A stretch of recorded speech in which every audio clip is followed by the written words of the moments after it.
بسم الله الرحمن الرحيم. حصن المسلم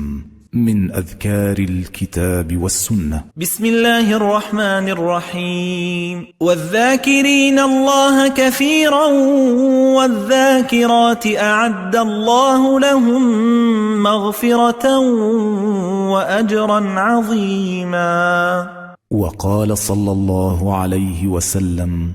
مثل الذي يذكر ربه والذي لا يذكر ربه مثل الحي والميت. أعوذ بالله من الشيطان الرجيم.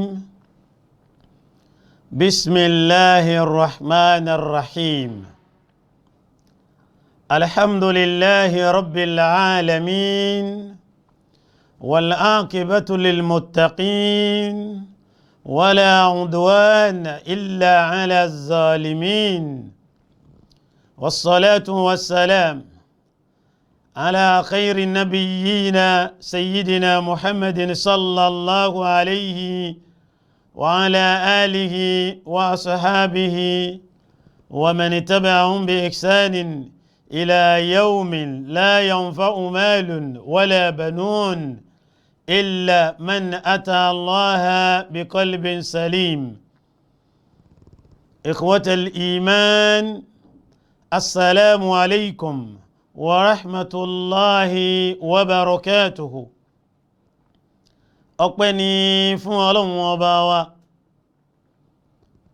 adúpẹ́ lọ́dọ̀ Ọlọ́run jàmáà. Ẹ jẹ́ a jọ máa dúpẹ́, ẹ̀yin tẹ́ ń láǹfààní àti máa wo Sunna TV Yorùbá dédé àsìkò yìí. Orí ìṣesí yóò kí a wà, ẹ jẹ́ a dúpẹ́ fún Ọlọ́run. Ọjọ́ kọ̀ọ̀kan tí ń lọ tí ń bọ̀ lórí wa nì, ọ̀sẹ̀ kọ̀ọ̀kan nì, àwọn wákàtí nì, àwọn ìṣẹ́jú nì, àwọn oṣù nì, àtọ́dún tí ń yípo tí ń wọnú ara wọn ní gbogbo ìgbà nì. Wọ́n ń pòwe fún wa pé ilé ń tó lọ díẹ̀díẹ̀. Ara náà kò sí bó ti wà lánàá.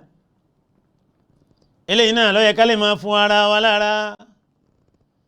ń pé tá a bá palẹ̀ mọ́, bá a dẹ̀ palẹ̀ mọ́, yóò dé ńjọ́ kan òjijì ní ó wá bá wa. Kí ni nǹkan ọ̀hún? Ikú, àlìmọ́tù.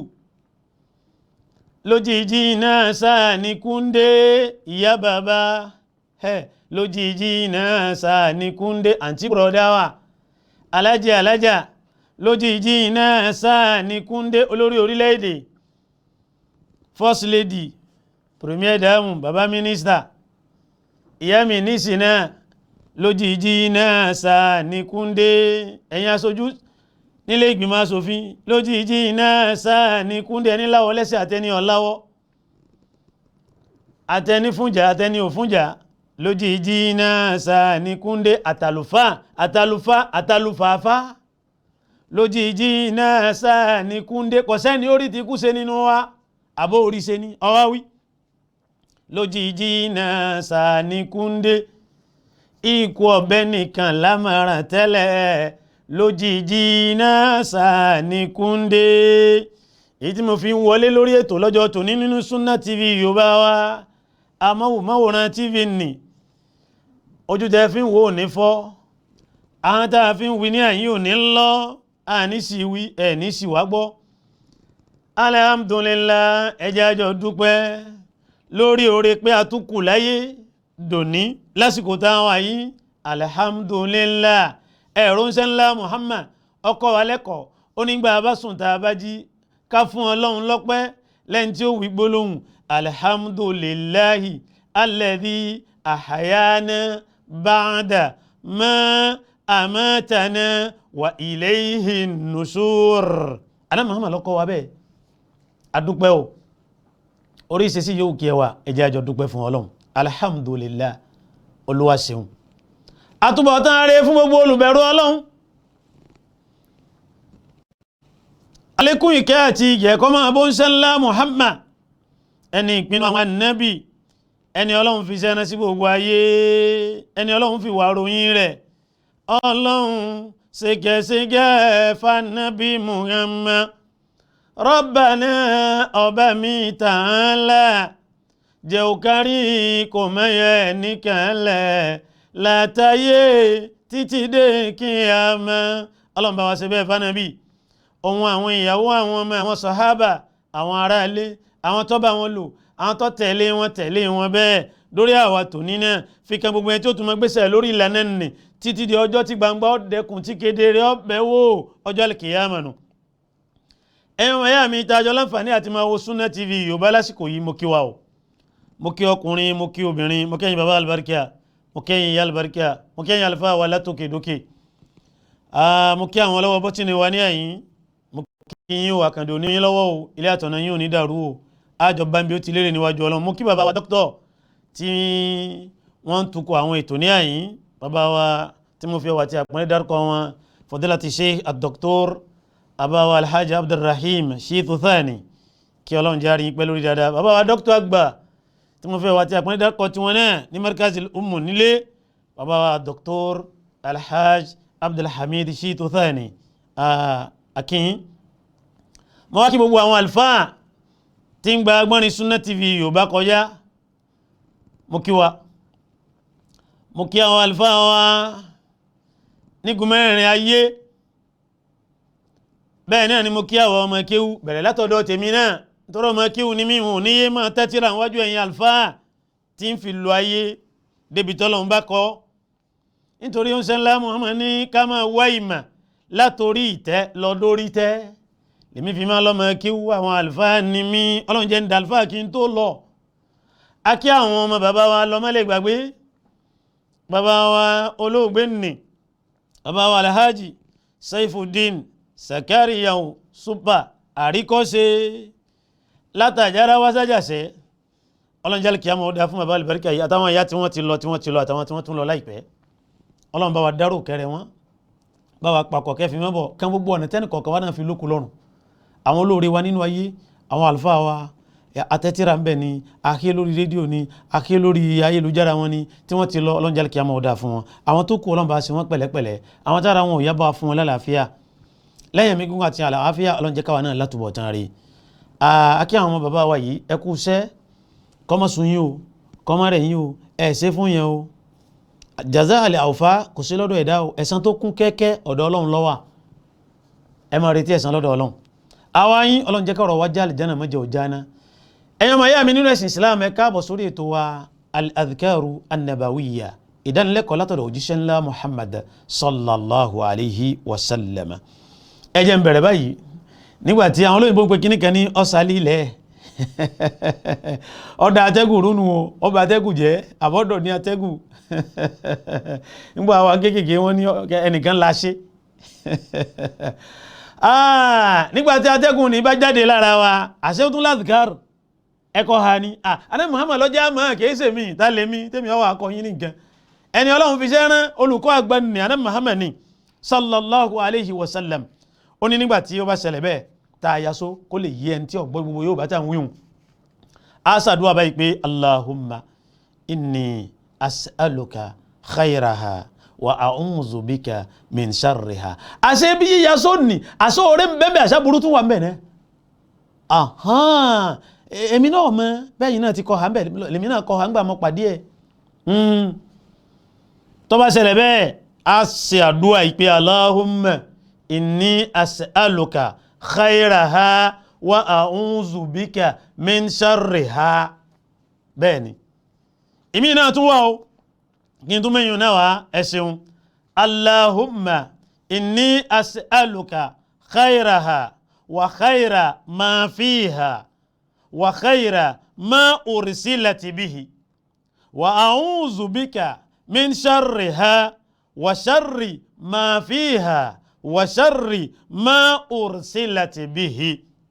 látọ̀dọ̀ náà Muhammad náà ni o ẹjẹ́ tó yìí nùkà kó lè yé wa dáadáa ẹ̀ ń dé mọ́lẹ̀ ẹ ṣeun Allahumma inni as'aluka khayraha wa khayra ma fiha wa khayra ma ursilat bihi wa a'udhu bika min sharriha wa sharri ma fiha wa sharri ma ursilat bihi látọ̀dọ̀ náà Muhammad nígbàtà bá sàlí ilẹ̀ tá a dọ̀tí àtẹ́gù adhkar tá a ṣe nu látọ̀dọ̀ ńṣẹ́ ńlá Muhammad sallallahu alayhi wa sallam. ọmọ ìyá mi nínú ẹ̀sìn Islam ibi Ọlọ́run ní ká bá wọlé sórí ètò lọ́jọ́ tó nínú ẹ̀yẹn wa tẹ́ ń wò wá ní gbogbo ìgún mẹ́rẹ̀ẹ̀rin ayé tàbá ní a máa dárúkọ orílẹ̀-èdè á dárúkọ á tún fi bòmí ilẹ̀ ṣùgbọ́n akínyín ní gbogbo bí yóò tẹ́ wà tẹ́ tí ń wo Sunna TV Yorùbá nítorí pé ó kárí ayé ni akínyín ojú tẹ́ fi ń wò wá ò ní fọ́ ọwọ́ tẹ́ fi ń yí tẹ́lẹ̀ náà síbẹ̀ tẹ́ fi ń tẹ́ ní àkàndò ní mú ọwọ́ náà àwa yín lọ́jọ́ alkiyama ọ̀rọ̀ wọ́n já àlìjẹ́nà kò ní já ná a ní ṣe bùsọ̀ kan nínú náà ká tó wà àlìjẹ́nà ẹ bá ń ṣe àmín bẹ̀ hùn àmín. naam nígbà tí a bá lọ bẹ àwọn òkú wò ní ìtẹ́ àdúrà wo làá ṣe àbí àgbà ìtẹ́ kọjá àdúrà bẹ̀ hùn ká ṣàdúrà kọ́dà ní Mẹ́kà tàbá dé tẹ́ bẹ́ẹ̀ náà ni ní Madina ní bàkíyìn náà tàbá dé bẹ́ẹ̀ àdúrà yìí náà ni látọ̀dọ̀ àná Muhammad ni o sallallahu alayhi wa sallam awi gbólóhùn assalamu alaykum ahla diyari minal mu'minina wal muslimina wa inna insha allahu bikum lahikuna wa yarhamullahu almustaqdimina minna wal mustakhirina as'alullaha lana wa lakum al-afiya ẹ bá ń gbọ́ lẹ́ẹ̀kan sí àdúrà tá a máa ń ṣe ń gbà bá lọ bẹ àwọn òkú wò. Assalamu alaykum ahla diyari minal mu'minina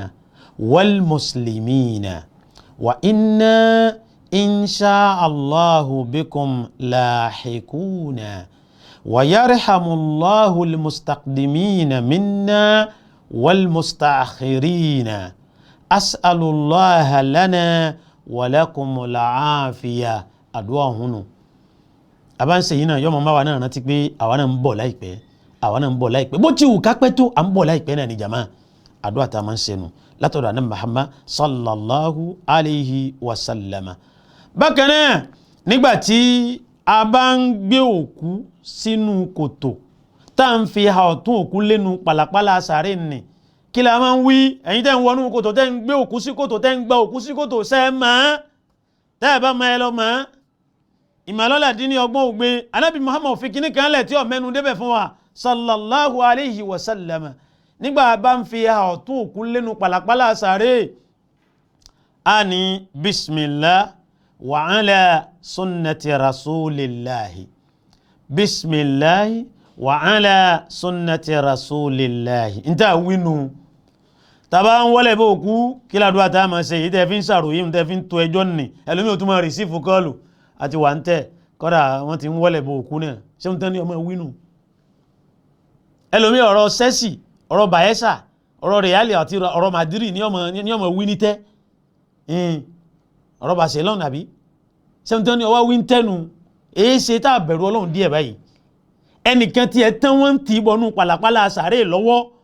kọ̀mọ́ kí ló fẹ́ bá pàdé mbẹ̀ ìwọ náà ọmọ ibi tí ìwọ náà tán sí ǹjẹ́ wọ́n rókù rẹ̀ wẹ̀ ǹjẹ́ wọ́n rí ọgbẹ́ kalẹ̀ láti kírun sí ọ lára ọmọ ǹjẹ́ wọ́n rí ọgbẹ́ sí ọmọ àwọn tọkọ wọn dà lójú omi tẹja jẹ wọn ọmọ pé inú ẹja náà ní sàárè wọn ni èyí ṣe táyì ronú báyìí awádé tẹ àwa ń ṣàròyé èyí ọ̀dà afá kọ́dà ẹ̀tún rìsífù kọ́ọ̀lù ń bẹ̀ wọn ẹlòmí fúnra ẹ̀ ní mẹ́ta àpẹ́ẹ̀lì fúnra ẹ̀ ní tún ṣe àpẹ́ẹ̀lì tún lọ sí àpẹ́ẹ̀lì fẹ́nìkan ẹjá bẹ̀rù Ọlọ́run díẹ̀ rántí ọjọ́ tí wọ́n ti wọ́n náà bọ́ sáré o èmi fi máa ń lọ ni mo máa ń bọ̀ ni mo máa ń pè é bí mo rántí ọjọ́ òun àyà ajá mi wàláhì bí mo rántí ikú ẹrù àbá mi àní bí mo rántí ọjọ́ òun àyà ajá mi wàláhì bí mo rántí ikú ẹrù àbá mi lọ́jọ́ tí ó ké mi nìkan nínú sáré mi lọ́jọ́ tí ó ké mi nìkan nínú sáré mi bí mo rántí ọjọ́ òun àyà ajá mi ẹ̀rù a máa bà mí bí n bá débẹ̀ ọjọ́ òun ni títàn tèmi náà yóò dé níbo ni mo fẹ́ tán sí ǹjẹ́ wọ́n rí mi gbé ǹjẹ́ wọ́n rí mi wẹ̀ fún ǹjẹ́ wọ́n rí mi wé lásọ funfun nì ǹjẹ́ wọ́n rí mi gbẹ́lẹ̀ sáré fún tí wọ́n ti mi bọ́ bẹ́ẹ̀ wọ́n mọ́ irú kú ní ọpa mẹ́rin náà wọ́n mọ́ Ọlọ́run kó fi kú rí pa wá a máa ṣàdúrà Ọlọ́run jẹ́ kó kásẹ̀ rẹ̀ máa wà lọ́wọ́ ṣe bí n tá a bá ń ṣe ní ọba wa ń bẹ̀ Ọlọ́run pẹ̀lú wa járí dáadáa sí tí a bá ń fi ìhà ọ̀tún òkú lẹ́nu pàlàpàlà sàárè ń tà wínú bismillahi wa ala sunnati rasulillahi ngbà bá ń wọlé bó òkú ní sáàmà ní allahumma ghfir lahu wa thabbithu allahumma ghfir lahu wa thabbithu allahumma ghfir lahu wa thabbithu tó bá sọ bìnrin ní alo ìtọ́ka tiẹ̀ allahumma ghfir laha wa thabbitha allahumma ghfir laha wa thabbitha ntawinu táàmà tí a bá mọ̀ ẹ jẹ́ kí a gbìyànjú kí a lọ mọ̀ ọmọ ìyá mi nínú ẹ̀sìn Islam eléyìí látọ̀dọ̀ òjíṣẹ́ ńlá Muhammad sallallahu alayhi wa sallam tó bá rí bẹ́ẹ̀ ọmọ ìyá mi nínú ẹ̀sìn Islam ọmọ ìyá mi nínú ẹ̀sìn Islam gbogbo àwọn adhkar tá ń búra wá yìí ọ̀pọ̀ dandan ká mọ̀ ọ́ nítorí lómi ojú ti fi ń wò ó ojú àìlákàsí ni ọwọ́ yẹ̀bùyẹ̀bù lẹ́lòmí fi ń mú bẹ́ẹ̀ ni látọ̀dọ̀ òjíṣẹ́ ńlá Muhammad gbọ́ lọ́hun ni ó sọ fún àná Muhammad ní Qur'an a'udhu billahi minash shaitanir rajim ọlọ́run ni kul in kuntum tuhibbuna Allaha fattabi'uni yuhibbukumullah nítorí sọ fún àná Muhammad ó ní bá ń wí fáwọn èèyàn rẹ̀ pẹ̀tọ́ bá yẹ pé lóòótọ́ lódodo lẹ́yìn fẹ́ràn ọlọ́run lẹ́nífẹ̀ẹ́ ọlọ́run lóòótọ́ fattabi'uni ẹ tẹ̀lé mi òjíṣẹ́ Muhammad sallallahu alayhi wa sallam yuhibbukumullah ọlọ́run sì máa fẹ́ràn yín irú ẹni tọ́lọ́run wí bẹ́ẹ̀ fún ní ọ̀wá wí nǹkan láà ní sáré tẹ̀lé bá a lè dàbí àwọn sọ̀hábà a lè dàbí àwọn tábìyìn ní àwọn tábìyìn ní ẹ jẹ́ gbìyànjú ká ṣe bí wọ́n nítorí pé gbogbo tí wọ́n gbọ́ lọ́dọ̀ àná Muhammad wọ́n mú ní pàtàkì wọ́n mú lọ́kùnkúndùn ni àwa tó ní ń gọ́ ẹlòmí ò tún máa béèrè pé sáà Muhammad lọ́rọ̀ tún wí yẹn náà má wí báwọn mọ́ ẹ̀kọ́ dáa ìsọkúsọ ni àìwí bẹ́ẹ̀ sọ̀rọ̀ àná Muhammad sallallahu alayhi wa sallam. Naam lẹ́yìn náà tí a bá ń kírun sókò lára àbí kábàrà mẹ́rin ni ẹlòmí ọmọ kí là ń wí bí kábàrà mẹ́rin ni ìmáàmù kan nílùú kan yìí fi yẹ̀yẹ́ wọn o wallahi alazim in tí wọ́n mọ̀ náà ni nígbà tó jẹ́ ìrun ni àwọn ti mọ̀ pé gbogbo òrun làá ṣe ìkọ́mọ̀ fún nàbà tó sáfú bàbá sì múra dáadáa bàbá ìmáàmù láti ẹ bá kírun sí òkú lára ẹ̀yin ni àwọn ẹbí panupọ̀ wọ́n ní kí a yọ̀ǹda rẹ̀ fún yín bàbá bá ní ẹ ti tó sáfú dáadáa ẹ̀yà kẹ́nìkan ó sì ìkọ́mọ̀ bẹ̀ nàbà ní ìkọ́mọ̀ bó ìkọ́mọ̀ ti jẹ́ ń bí lábá fa bàbá lẹ́wù pé irun òkú mọ̀ ní kìí ṣe oníkàmọ̀dé ẹ̀fẹ́ ṣe ìkàmọ̀ kankan kò sí kàmọ̀ ẹ̀rì táà bá tún já wọn sí náà wọ́n tún lè kéwú sókè ń bẹ̀ náà ló fi já sí pé ìmọ̀lọ́lá dín ní ọgbọ́n ògbé ìtẹ́yàn bá sì mọ̀ tẹ́ bá tarí èèyàn sí kẹ́yàn kọ̀ kò sí tìjú mẹ́yàn kọ̀ láìfi rárá kẹ́yàn kọ̀ wọ́n á bí wá ní ìbéèrè mi lórí rédíò á ní ẹ̀dàkùn tẹ́ ìbéèrè yẹn ìmọ̀ ṣùgbọ́n yín kọ́ lẹ̀ ń bi àwọn àlùfáà mi ṣàmùpọ̀ mọ́ kí ó lè mi bí wọ́n bí mi lórí Sunna TV náà ń kọ́ lẹ̀ ìmọ̀ ṣùgbọ́n màá lọ bi àwọn àlùfáà mi àwọn olùkọ́ mi ń bẹ wọn àtán ń lọ béèrè lọ́dọ̀ wọn bó ti yẹ kó rí nù. náà mi irun òkú kábàrà mẹ́rin Allahu akbar alákọ̀ọ́kọ́ aka suratul Fatiha alẹ́ amúdùn yẹn náà ni Allahu akbar ẹlẹ́ẹ̀kejì aka salatu Ibrahimiyya inú wulẹ̀ dàmú láti mú Fatiha gbogbo alama Fatiha abẹ́yìn ọmọ bismillahir rahmanir rahim alhamdulillahi rabbil alamin arrahmanir rahim maliki yawmiddini iyyaka na'budu wa iyyaka nasta'in اهدنا الصراط المستقيم صراط الذين أنعمت عليهم غير المغضوب عليهم ولا الضالين alihamudunu salatu ibrahimiya níbi Allahu akbar ẹlẹ́ẹ̀kejì lórí ìrun òkúta nkínni Allahumma salli ala Muhammadin وعلى آل محمد كما صليت على إبراهيم وعلى آل إبراهيم إنك حميد مجيد اللهم بارك على محمد وعلى آل محمد كما باركت على إبراهيم وعلى آل إبراهيم إنك حميد مجيد. لنا مين اللهم صل على محمد وعلى آل محمد كما صليت على إبراهيم وعلى آل إبراهيم وبارك على محمد وعلى آل محمد كما باركت على إبراهيم وعلى آل إبراهيم في العالمين إنك حميد مجيد. صلاة إبراهيمية لكن نبي الله أكبر إليك الله أكبر إليك تا أسدوا فون أكونه ẹ̀gbọ́ aṣàdúwà fún òkú náà ọ̀pọ̀ lóríṣiríṣi ẹlẹ́mọ̀wá níwọ̀n bára ń pẹ́ pé Allahumma ighfir lahu warhamhu wa'afihi wa'fu anhu wakrim nuzulahu wa wasi' mudkhalahu ẹ̀ṣàdúwà àbíbẹ́ẹ̀kọ́ ẹ̀tún lè ṣe àdúwà oníránpẹ́ níbi dídákọ rẹ̀ àdákọ rẹ̀ síbi àdúwà ní bákan náà tó bá di Allahu akbaru ẹlẹ́ẹ̀kẹrin asàdúwà fún ara wa adẹ̀ salama inú àwọn àdúwà tá a ṣe níbi ẹlẹ́ẹ̀kẹta ní nínú ẹ̀ ẹ jẹ́ mú díẹ̀ wá Allahumma ighfir li hayyina wa mayyitina wa shahidina wa ghaibina وصغيرنا وكبيرنا وذكرنا وأنثانا اللهم من أحييته منا فأحيه على الإسلام ومن توفيته منا فتوفه على الإيمان اللهم لا تحرمنا أجره ولا تدلنا بعده إنه ينانوني أما يا من الإسلام nínú àdúwà tààtún ṣe ọ̀nà ni Allahumma ighfir lahu tọ́wọ́sọkùnrin ni tọ́wọ́bìnrin ni Allahumma ighfir laha warhamha wa'afiha wa'fu anha wakrim nuzulahu wa wasi' mudkhalahu waghsilhu bil ma'i wath thalji wal bardi wa nakkihi min al khataya kama naqqayta thawba al abyada min ad danasi wa abdilhu tọ́wọ́ pé ọkùnrin ni ẹgbẹ́ mo ti yí ìdá tọ́wọ́ obìnrin ni a máa lò ní dọ̀míru rẹ̀ àwátá àmọ́ kẹ́kẹ́ ń pa ẹ̀tẹ́ pé ìta kọ́nà lámà ká lò fún ọlọ́run ti mọ́ bá ti ṣe ó sì yé ọlọ́run jù wá lọ yọ́gbà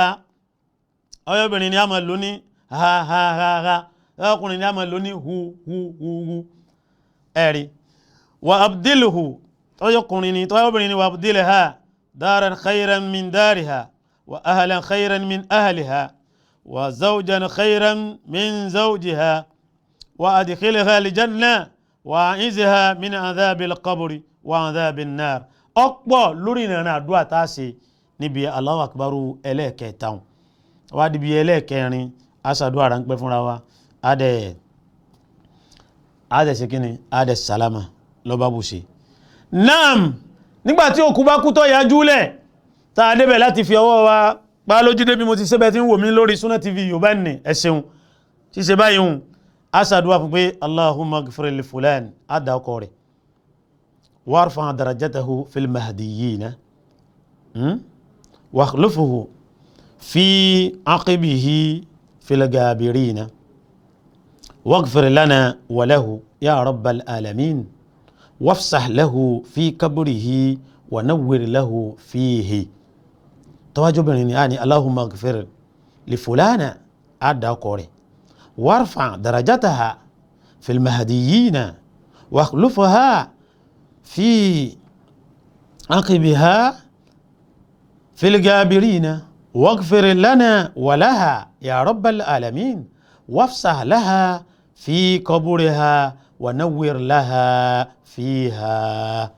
أبي ونور لها فيه فيه نيشون اللهم بان سنين لسانري أما يا من الإسلام دينو wá rí gbólóhùn la ilaha illallah ká má jẹ́ kẹ́nu wá máa sinmi fún ní gbogbo ìgbà ya ẹ̀ ń fọṣọ lọ́wọ́ la ilaha illallah la ilaha illallah la ilaha illallah bàbá ọlọ́kadà ẹ̀ ń gun ọ̀kadà yín lọ bẹ́ẹ̀ tí ń gun báàgì yín lọ ni la ilaha illallah la ilaha illallah la ilaha illallah ẹ máa wí jẹ́jẹ́ dírẹ́bà bẹ́ẹ̀ ti di sáà ni mú tẹ́ ń tu ọkọ̀ ní lọ́tẹ́ ń wá lọ ni la ilaha illallah la ilaha illallah la ilaha illallah ẹ má jẹ́ káhàn yóò sinmi níbi máa dá ọkọ̀ lọ́hùn ẹ gbọ́ ẹ̀ ń ṣiṣẹ́ lọ́wọ́ mẹ́wọ́n lọ́fíìsì ẹ máa wí la ilaha illallah la ilaha illallah la ilaha illallah la ilaha illallah kí ló fà tí mo fi wí bẹ́ẹ̀ aná Muhammad náà ló wí fún sàábé kan o kọ́ pọ̀ ń bí máa rántí ọlọ́run máa dákọ̀ ọlọ́run ní gbogbo ìgbà èyí ni yóò kún lọ́wọ́ nítorí pé aná Muhammad ní man kana akhiru kalamihi la ilaha illallah dakhala al-jannah aná Muhammad ní gbogbo ẹni tó bá lo ayé títí ọwọ́ àdọ́jọ́ tí ó sọ fáyé pé ó dìgbà tó fẹ́ da gbogbo ẹlẹ́ ọwọ́ arígbó lóhun ní wípé la ilaha illallah aná Muhammad ní dakhala al-jannah aná Muhammad ní yóò wọ al-jannah kò wá rọrùn láti wí nígbàtà bá ń pọ̀ káàkú àfàánú ọlọ́run bẹ́ẹ̀ ni àánú ọlọ́run ni ọlọ́run jẹ́ káàánú rẹ̀ kó lé wa bá ṣùgbọ́n ká ti mọ́ wí ká ti sábà rẹ̀ ẹnìkan ni iná sọ nílé rẹ̀ tó wo náà ránṣẹ́ oní yassalam iná sì kú pín ilẹ̀ kan náà wọ́n wá sọ fáwọn èèyàn mú ní ṣe rò pé yassalam tó pè ìjọ yẹn nìkan ni ẹyọkan yẹn ló pè ní iná fi kú ni ìtì ń bá bọ̀ tipẹ́tipẹ́ ó ti dájọ́ ó lájọ́ lọ́dọ̀ ọlọ́run inú ẹ̀ ni wọ́n mú ni wọ́n fi paná fún gbọ́lọ́run níbi ànábì Yunus tí ẹja gbé mi ni ọlọ́run ní tí ìbá ṣe wípé ó ti jẹ́ ni tí máa ń ṣàfọ̀mọ́ àwọn ọlọ́run tẹ́lẹ̀ ìtì máa ń ṣe síkìrí tẹ́lẹ̀ lalabitha fi batnihi ila yawmi yub'athun gbọ́lọ́run bẹ̀ ni ọlọ́run ní kì bá ṣe gbére sínú ẹja náà dọjọ́ tálíkì ọ̀yàmà ọjọ́ tá dìde níwájú ọlọ́run ìjọ náà lẹ́jà ọ̀tún wá pọ̀ ọlẹ̀ lálìkìyàmà ó kábíyèsí ọlọ́run ṣùgbọ́n ó ti wà nínú àwọn musabbihina ó ti wà nínú àwọn tí máa ń ṣàfọ̀mọ́ ọkọ̀ ọlọ́run tipẹ́tipẹ́ ni mo fi ní kí wọ́n náà dúnímà díkìrì dúnímà ẹni tí ààrẹ bá wá gàjí ẹ̀ débi pé wọ́n lọ gbá lọ àwo ẹ̀gbọ́ wọ́n rọ́spítù wọ́n ṣe gbogbo tí wọ́n mọ̀ gbogbo ewé lọ́nà halali ni wọ́n lò kò sí yípadà ó ti játà mẹ́ níbi pé jẹ́sẹ̀ mi tó kún wájú bí aná máa bùn ládùá oníkọ́mọ̀ sàdúwà yìí pé Allahumma ghfirli warhamni wa alhiqni birrafiqil a'la Allahumma ghfirli warhamni wa alhiqni birrafiqil a'la wọ́n ní àdìkárùn yẹn ni kókó fi máa bẹ́lọ́n ọmọ ìyá mi nínú ẹ̀sìn Islam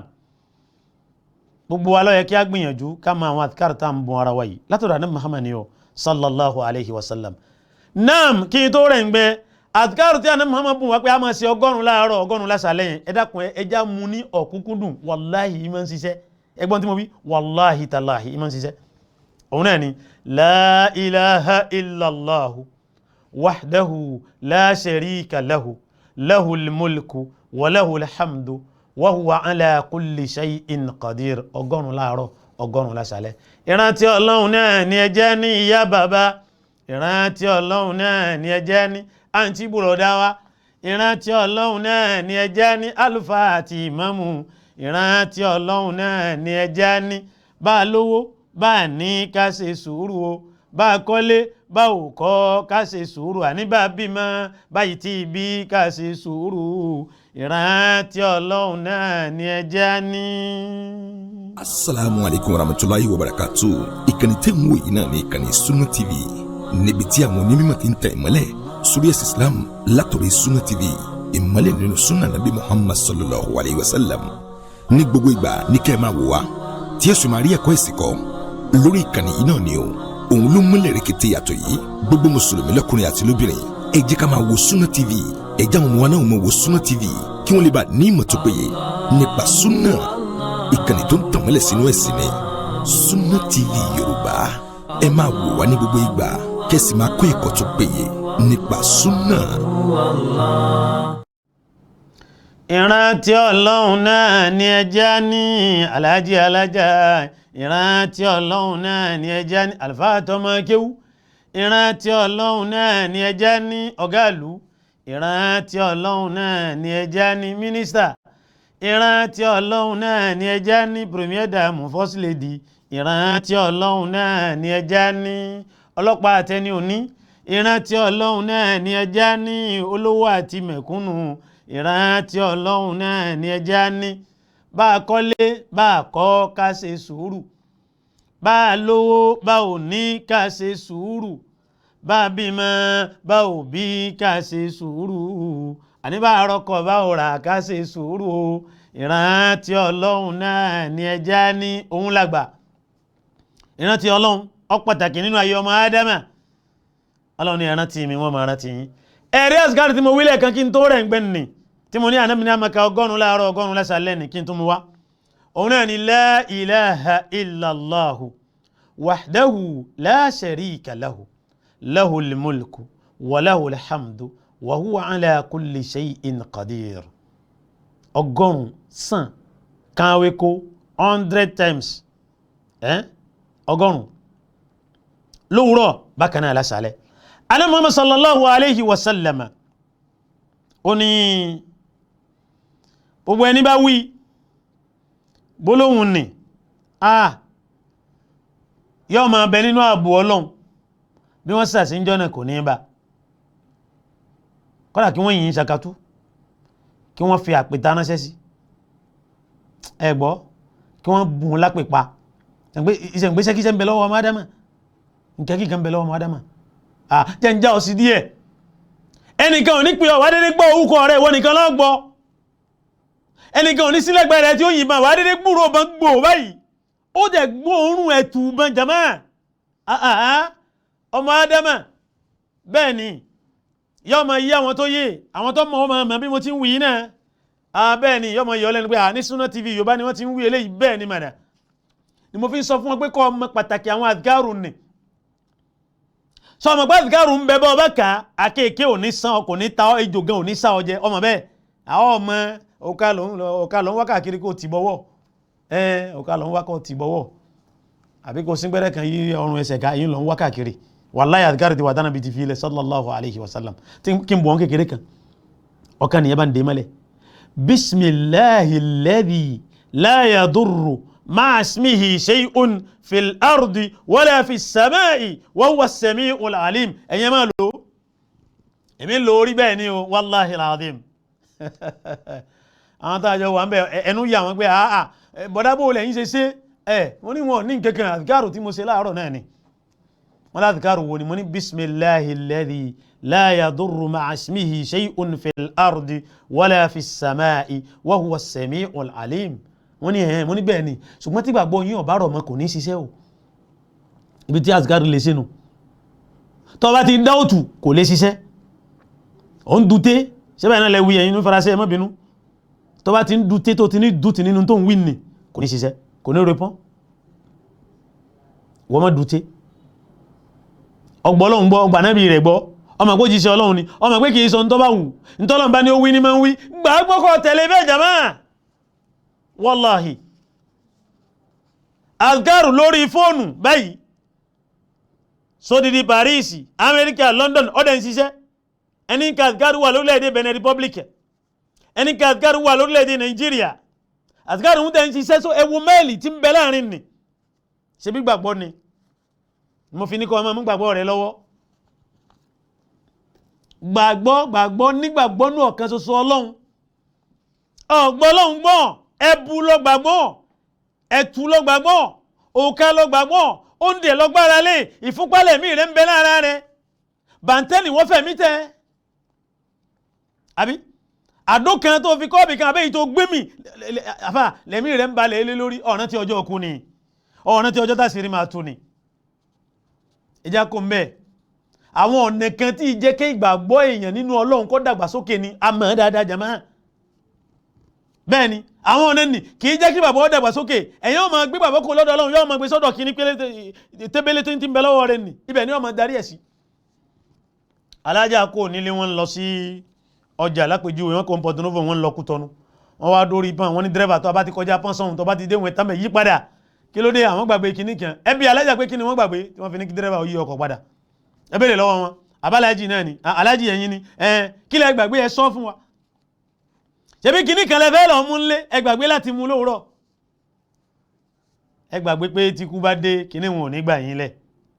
èmi mọ̀ pé kí wọ́n pa mí njọ́ kan wàláhì mọ̀ bẹ́ẹ̀ wàláhì ọ̀dà lójú bẹ́ẹ̀ péjọ́ kan bọ̀ tí ń sọ fáyé pé ó dìgbà ọ̀dàbọ̀ ń sọ bẹ́ẹ̀ ṣùgbọ́n bó dé sẹ́mi ọ̀bá fi gbámọ̀ èyí tí mo fi ń lẹ̀ ò ní parẹ́ jàmá èyí tí mo sọ ń pa náà Muhammad ò ní kò ń bẹ̀ yọ́ mọ̀ ń bẹ̀ ìṣẹ̀mí kejì nínú ayé nu ni mo fi máa ń sọ fún yín pé mo fún yín láǹfààní ẹ kálẹ̀ ìsìn bẹ lórí YouTube tẹ́ ẹ bá ti débẹ̀ Sunna TV Yorùbá ẹ bá ń bẹ̀ gbogbo yẹn náà àwọn àfáà tí ń wá sójú lè sẹ́yìn ẹ bá wọn pàdé ń bẹ̀ ẹ download ẹ tẹlẹsàjì ẹ̀ nu ẹ rìn sílẹ̀ síbẹ̀ kọ́ wà ń bẹ̀ ẹ láǹfààní àti túmọ̀ padà síbẹ̀ lọ wò ó lọ gbọ́ ọmọ ìyá mi nínú ẹ̀sìn Islam Ànábì wa Muhammad sallallahu alayhi wa sallam oúnjẹ oyè wa nínú ọ̀rọ̀ rẹ̀ wípé òun a máa wá ìsọ fún Hassan àti Hussein tí wọ́n ṣe ọmọ ìyá wa ajá Fatima ní àwọn ọmọ bàbá wa Ali radiyallahu anhum ọlọ́ba yọ́nú sí gbogbo wọn kí làdúwà náà Ànábì a máa ṣe ní u'izukuma bi kalimatillahi tamma min kulli shaytanin wa hamma wa min kulli ainin lamma a máa fi ṣàdúwà fún Hassan àti Hussein àbúrò rẹ̀ bẹ́ẹ̀ náà bá fẹ́ lọ fún àwọn ọmọ yín ẹ wí bẹ́ẹ̀ u'izukuma bi kalimatillahi tamma min kulli shaytanin wa hamma wa min kulli ainin lamma ẹ̀yin náà ẹlò u'izuka fọkùnrin u'izuki fóbìnrin bá àbáwá mọ̀kán bẹ̀ yìí tí ẹ bá lò Ọlọ́run ti gbọ́ yọ́ gbà bẹ́ẹ̀ ni ọmọ tẹ́ ń wí náà tí a bá lọ bẹ aláàrẹ̀ wò èyí tẹ́ fi lọ jòkó mẹ́tẹ́ ń to ẹjọ́ ni àdúrà ni wọ́n ní a ṣe kábẹ̀lọ́n fàlàrẹ̀ ni èyí tó kéré la ba'asa tahurun insha Allah la ba'asa tahurun insha Allah ẹ̀sàdúrà bẹ fàlàrẹ̀ tẹ́ lọ́wọ́ ni Ọlọ́run fún lálàáfíà àbíkẹ́ wá wípé as'alullaha al-azima rabbal arshil azimi an yashfiyak as'alullaha al-azima rabbal arshil azimi an yashfiyak as'alullaha al-azima rabbal arshil azimi an yashfiyak as'alullaha al-azima rabbal arshil azimi an yashfiyak kasi àdúà bẹ́ fún aláàrẹ̀ tí a lọ bẹ̀ wò ní ọmọ ìyá mi nínú ẹ̀sìn Islam bákan náà nígbàtí a bá ń dáwọ́lé kíní kan tí ṣíṣe rẹ̀ ìfẹ́ máa múnira lọ́wọ́ ẹjá máa ṣàdúà tí ń bọ̀ wáyé pé Allahumma la sahla illa ma ja'altahu sahlan wa anta taj'alul hazna idha shi'ta sahlan ẹgbọ́lẹ̀ kan sí Allahumma la sahla illa ma ja'altahu sahlan wa anta taj'alul hazna idha shi'ta sahlan pẹ̀lú ògo Ọlọ́run yóò padà bá rọrùn dé ẹ̀yẹn máa ṣe Ànábì wa Muhammad sallallahu alayhi wa sallam ó tún kọ́ alẹ́ kọ̀kan ó ní ọmọ adama ó ní ma min abdin yudhnibu dhanban fayuhsinu tuhura thumma yaqumu fayusalli rak'atayn thumma yastaghfirullaha illa ghafara Allahu lahu ǹjẹ́ àrònú lọ bẹ̀ ńgbà dẹ́sẹ̀ ǹjẹ́ àrònú lọ bí pé á lọ sàlùwàlá á yànnà fìlà méjì ìbéèrè ni alámọ̀mọ̀ ló wí yìí dáṣẹ́ mi nìsín mo wá ń bira mi mo ń bẹ̀ yín náà pé ǹjẹ́ mi ronú lọ bẹ̀ ǹjẹ́ wọn náà ronú lọ bẹ̀ ǹjẹ́ yín náà ronú lọ bẹ̀ bàbá ìyá wa sẹ́yìn náà ronú lọ bẹ̀ màmá àǹtí mi sẹ́yìn ronú lọ bẹ̀ brọ́dà mi sẹ́yìn náà ronú lọ bẹ̀ ronú lọ bẹ̀ ọ̀gá mi sẹ́yìn ronú lọ bẹ̀ ẹ jẹ́ ronú lọ bẹ̀ Ànábì ní kò sí ẹrú náà ó wá dẹ́ṣẹ̀ kan sọ́lọ́hun ló wá lọ sàlùwàlá tó pé ọwọ́ amúnáfílà araka méjì wá lọ́wọ́ bẹ̀rẹ̀ astagfirullah astagfirullah astagfirullah àbọ̀n pé allahumma gfirli àbí rabbi gfirli ọ̀n bẹ̀rẹ̀ ọ̀hún tọrọ àforíjì lọ́dọ̀ ọlọ́run níbi ẹ̀ṣẹ̀ ni anamama ni illa ghafarallahu lahu ó ní àyàfi kọ́lọ́run yáfi rẹ̀ ọlọ́run ó foríjì ṣùgbọ́n wà lọ́mọ kẹ́kẹ́ bí àwọn ẹ̀ṣẹ̀ ńláńlá yẹn pé èèyàn máa ń ronú pìwàdà ń bẹ̀ náà ni ò pẹ̀lú àwọn májẹ̀mú ẹ̀ bí ẹbọ bí ọ̀sẹ̀ yá ṣẹ̀ bàbá ó ṣàtúnṣe lọ́dọ̀ wọn ó lè ṣẹ̀ yá rẹ̀ kó ṣẹ̀ bàbá rẹ̀ kó lọ yan náfìlà kó jókòó mọ́sálásí kó mọ́ ní astaghfirullah ọlọ́run gbọ́ ni kò gbà o nítorí ọlọ́run kọ́ lọ ṣẹ̀ o ìyá rẹ̀ lọ ṣẹ̀ o wọ́n sì ń bẹ láyé wọn ì tí ì kú o bàbá rẹ̀ lọ ṣẹ̀ wọ́n sì ń bẹ wọn ì tí ì kú o èyí tó ń sagídí ní ìsìn tí wọ́n ní ọbẹ̀ màmá tó lóhùn oníbẹ̀ màmá nì èyí tó ń sagídí ní ìsìn tí wọ́n ní ọbẹ̀ bàbá tó lóhùn oníbẹ̀ bàbá ní orí ibú ń bọ̀ o tètè padà kó ń bẹ́ o ọlọ́run ní jẹ́mi rẹ̀ ó sórí ibú o nítorí mi bá bínú bẹ́ẹ̀ tí wọ́n fi kú ò láyé ọbọ̀ fún ọnù kọ́lọ̀ méjì ọbọ̀ fẹ́mi rẹ̀ jàmá nítorí ẹlòmíì agídí tí ò lérè kẹ́kẹ́ ní ọmọ ṣe ọ̀sẹ̀ ìyá rẹ̀ wọ́n ní ọlọ́bẹ̀ wọn olóhun ò ní bẹ̀ wọ́n ọ̀sẹ̀ bàbá rẹ̀ wọ́n ní ọlọ́bẹ̀ wọn olóhun ò ní bẹ̀ wọ́n kí ní sí ọrí náà lọ́bẹ̀ wọn lọ tọrọ àforíjì lọ́dọ̀ wọn kódà kí ìyá rẹ̀ mọ́tún jẹ́ mùsùlùmí kó jẹ́ léegun ni kó jẹ́ olóró ni kó jẹ́ olóòṣà ni kó jẹ́ oníyẹmẹja ni kó jẹ́ oníṣàngó ni kó jẹ́ ológun ni jàmá sóhun ló bí ọ lọ ṣàtúnṣe in tí ṣe lò ní bá ṣe abẹ́ ẹ̀gbọ́yé ni jàmá ẹjẹ́ àgbọ́yé o ẹ̀gbọ́n lọ́hun ìgbà ọlọ́run sọ fún wa wípé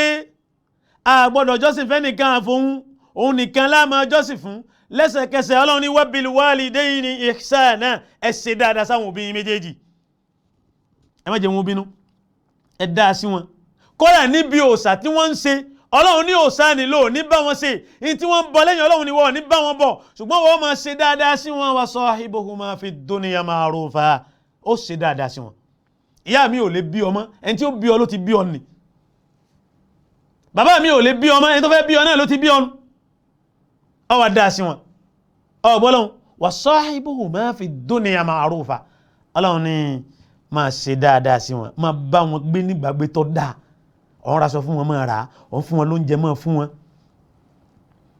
ọ̀rọ̀ kọ̀ sí wọn di àbí ìwọ lọ́n rí epo sí máa rà ìwọ lọ́n sanwó dẹ́rẹ́bà máa san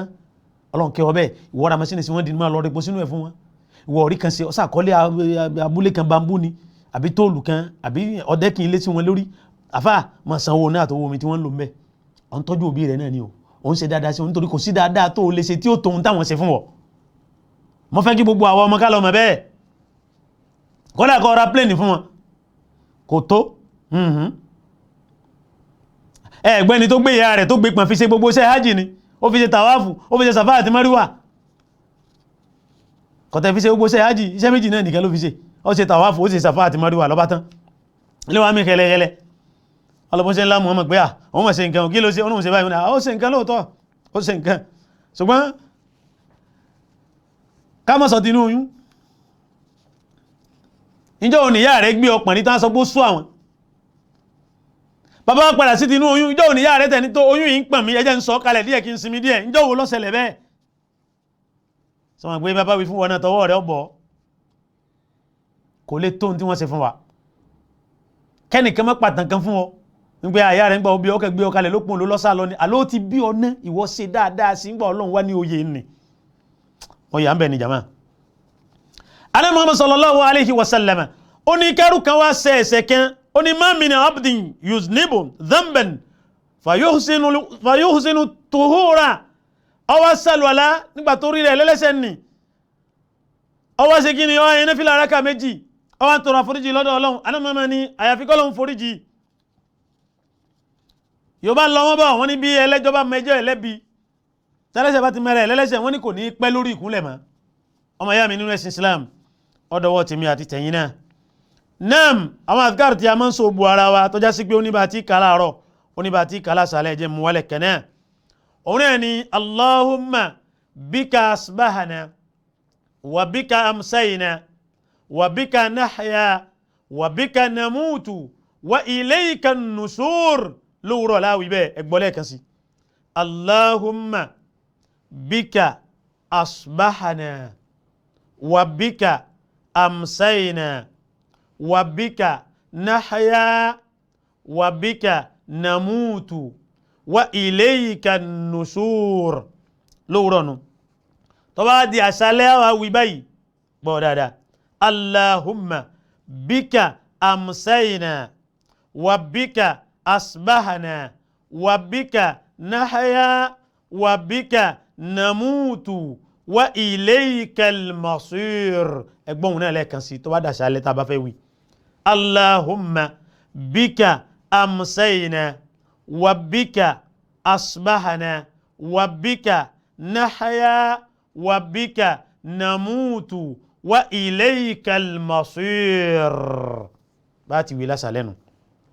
látọ̀dọ̀ ànábì Muhammad sallallahu alayhi wa sallam ẹjẹ́ bọ̀ wọ́n ní sayyidul istighfar mo ti wí lọ́pọ̀lọpọ̀ gbà lórí ètò yìí ṣùgbọ́n ẹ̀tún jẹ́ mú wá kẹ́ẹ̀dé mọ́lẹ̀ olórí títọrọ àforíjì lọ́dọ̀ Ọlọ́run olókọ̀ ọ̀yá ẹlẹ́ṣẹ̀ lèmi yín kọ́lọ́n tó dákun kọ́ yá fi wa ní kó forí ẹ̀ṣẹ̀ wájì wá kékeré ni ńlá ni èyí tá a mọ̀ ni èyí tá a mọ̀ ni èyí tán dá sí wa lọ́rùn ni èyí táwa náà dá sí yàn lọ́rùn Ọlọ́run kọ́ yá fi ẹnì kọ̀ọ̀kan wá. sayyidul istighfar olórí títọrọ àforíjì lọ́dọ̀ Ọlọ́run òun ni allahumma anta rabbi la ilaha illa anta khalaqtani wa ana abduka wa ana ala ahadika wa wa'adika mastata'tu a'udhu bika min sharri ma sana'tu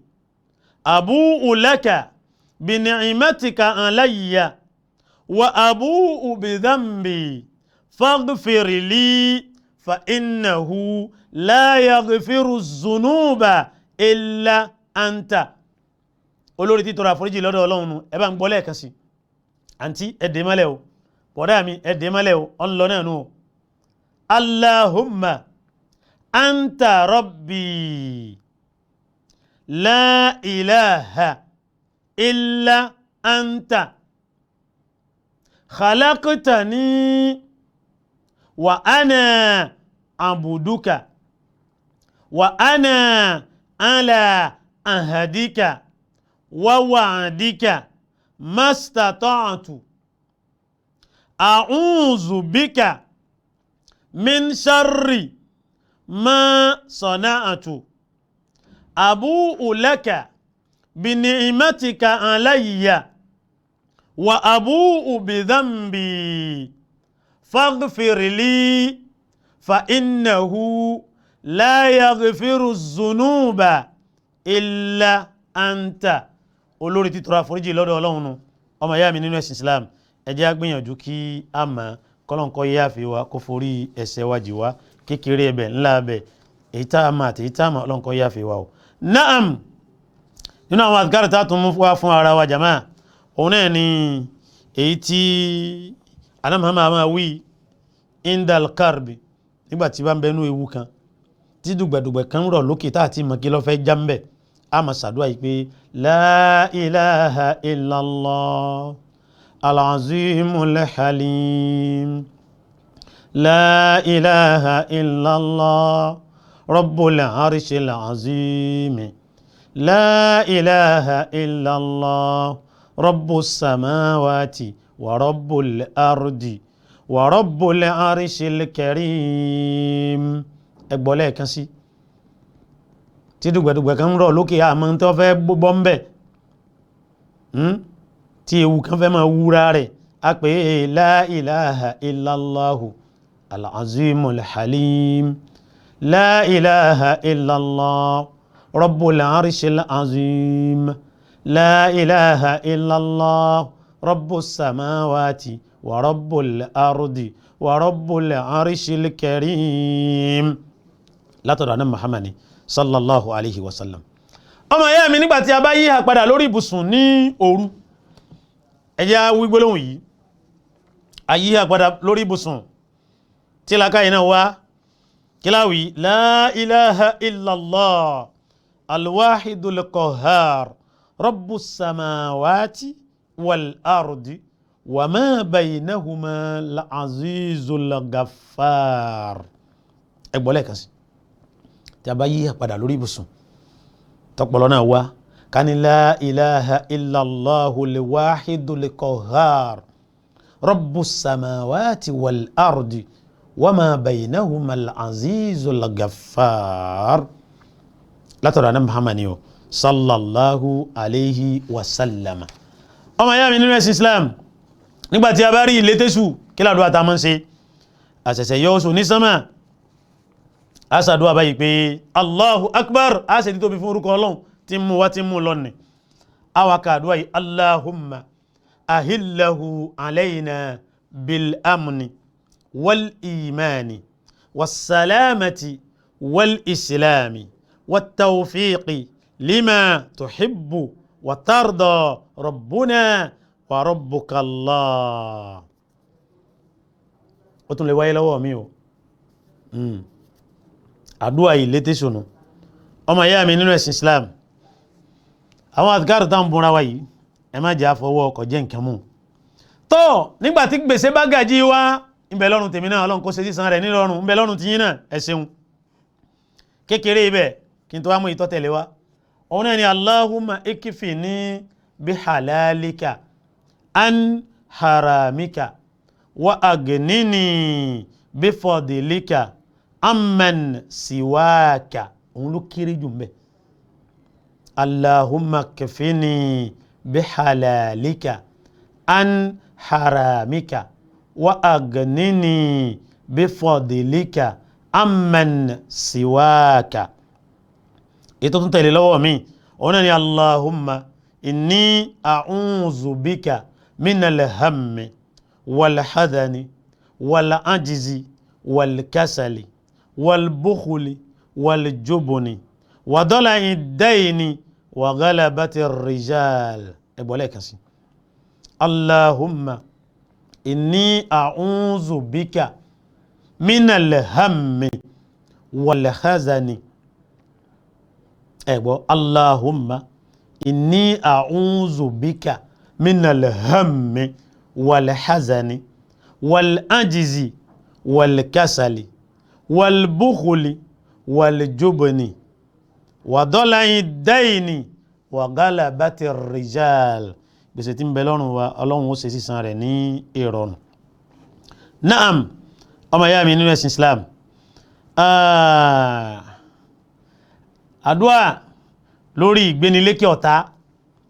pọ̀ kí wọ́n máa pọ̀ sí kípa àwọn mọ̀káwà ẹsà mi ń bẹ̀rún. Allahumma munzila al-kitabi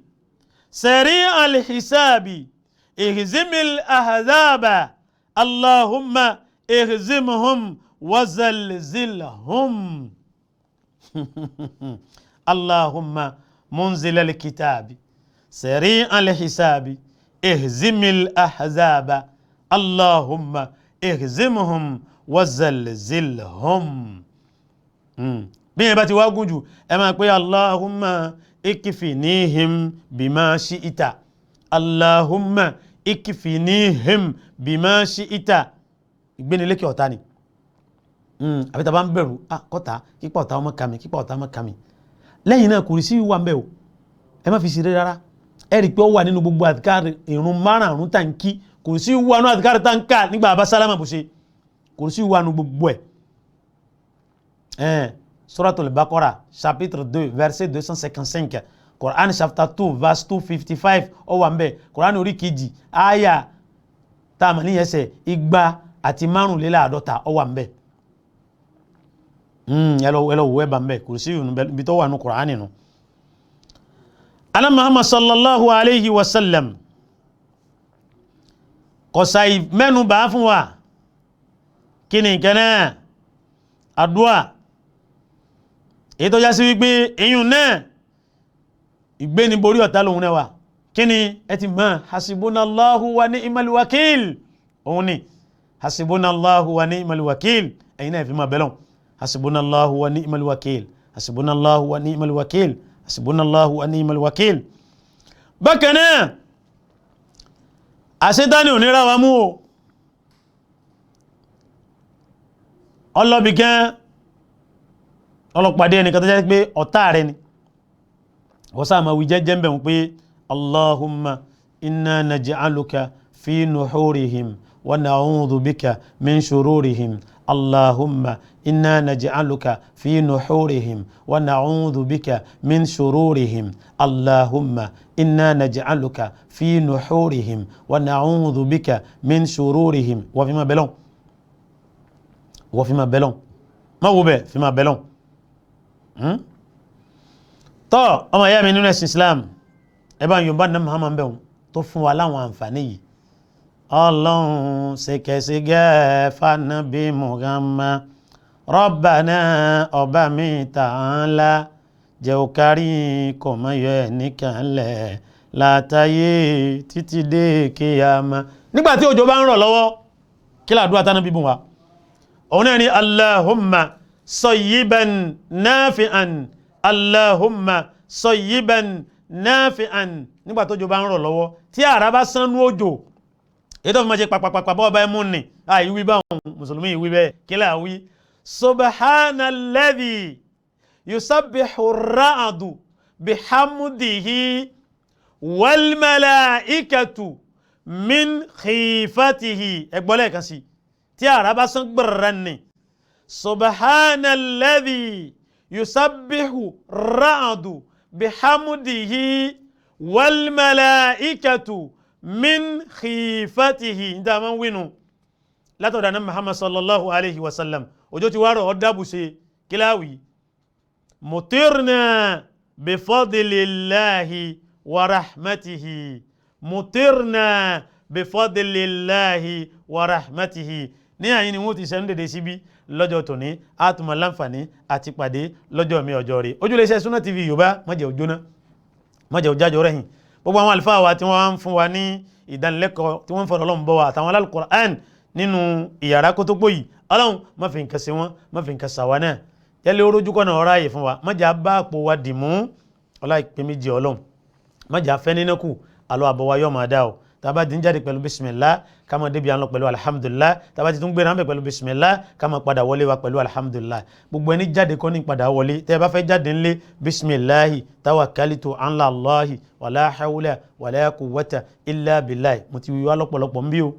ìjáde ńlẹ̀ látọ̀dọ̀ Ànábì Muhammad o bismillahi tawakalitu ala Allahi wala hawla wala quwwata illa billah ńgbà bá darí dé láti wọlé bismillahi walajna wa bismillahi kharajna wa ala Allahi rabbina tawakkalna ada salama fi wọlé Allahumma ṣe ìlà wìmá má ṣe lágbọ̀mà fún ẹ̀yin náà láfíà ní tẹ́fín gbọ́ àtọ́jú tẹ́fín wò wá kò ní fọ́ àwọn náà ní tẹnugbó lọ ní àyín ọlá ìpín méjì Ọlọ́run àbọ̀ Ọlọ́run yóò máa dájú lórí ẹnì kọ̀ọ̀kan wa bá a ti ń fẹ́ orí yóò dáa jù bẹ́ẹ̀ lọ Ọlọ́run ó ṣe wá lákìrùn kú kò ní ṣe wá lákìrùn kọ̀ọ̀nù lẹ̀ àárí ìsìlámù múdélé o tó wà dọjọ́ àlùkìyámà ọ̀rọ̀ wa ó já àlìjẹ́nà kò ní já ná àní ṣebùsọ̀ kan nù ná ká tó wà àlìjẹ́nà Rabbana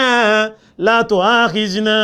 in nasina aw akhtana Rabbana wala tahmil alayna isran كما عملته على الذين من قبلنا ربنا ولا تحملنا ما لا طاقة لنا به واعف عنا واغفر لنا وارحمنا أنت مولانا فانصرنا على القوم الكافرين اللهم إنا نسألك الهدى والتقى والعفاف والغنى ربنا آتنا في الدنيا حسنة وفي الآخرة حسنة وقنا عذاب النار